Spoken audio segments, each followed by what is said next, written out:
Et bonjour tout le monde, c'est Anthony Storm, j'espère que vous allez bien. Alors, avant de commencer cette vidéo, un petit conseil à YouTube, parce que bon, c'est facile de mettre des pubs. Encore faut-il que ces pubs soient des pubs. Allez, on va regarder ma série favorite, qui s'appelle bien sûr Caméra Café Météo. What? Mais c'est pas une pub ça en fait, c'est de la cochonnerie. Ah bah au fait c'est encore mieux que CCM. Allez, on va le dire à Erwan, cet enfoiré. Bon, aujourd'hui on va parler un petit peu météo, parce que ça fait très longtemps qu'on n'a pas parlé météo. Et aujourd'hui, je voulais revenir sur ce record qui a eu lieu ce jour de lundi. Hein.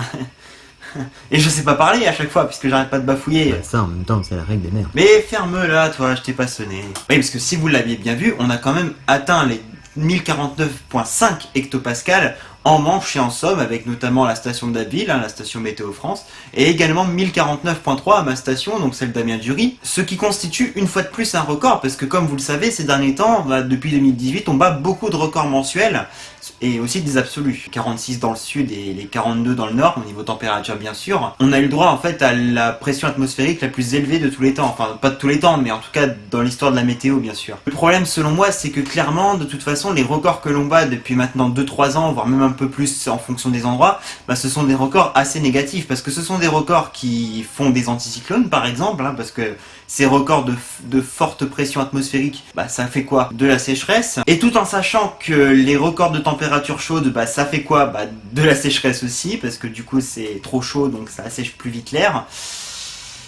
On n'est pas très gâté quoi, parce que du coup après on a les feux de forêt, on a les feux de champ.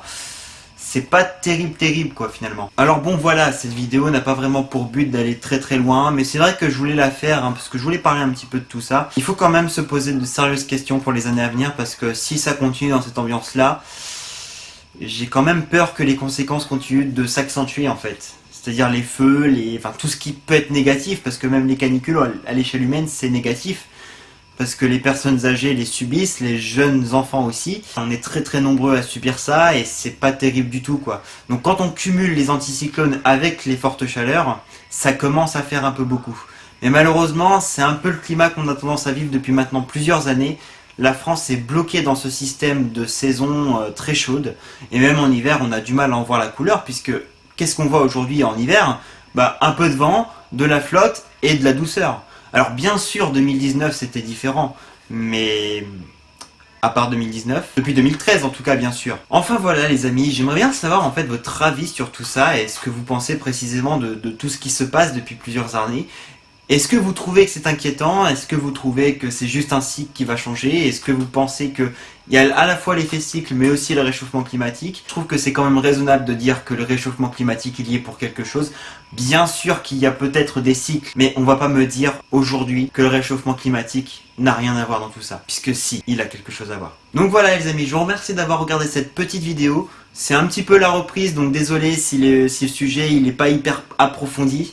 Je reprends doucement avec des montages, des trucs comme ça. Mercredi, vous aurez le droit à Qui veut gagner des millions, donc la partie 2, qui a été montée par Storminfo 80. Et donc, quant à moi, je vous retrouve à plus tard pour de nouvelles vidéos météo. Pendant ce temps-là, prenez soin de vous.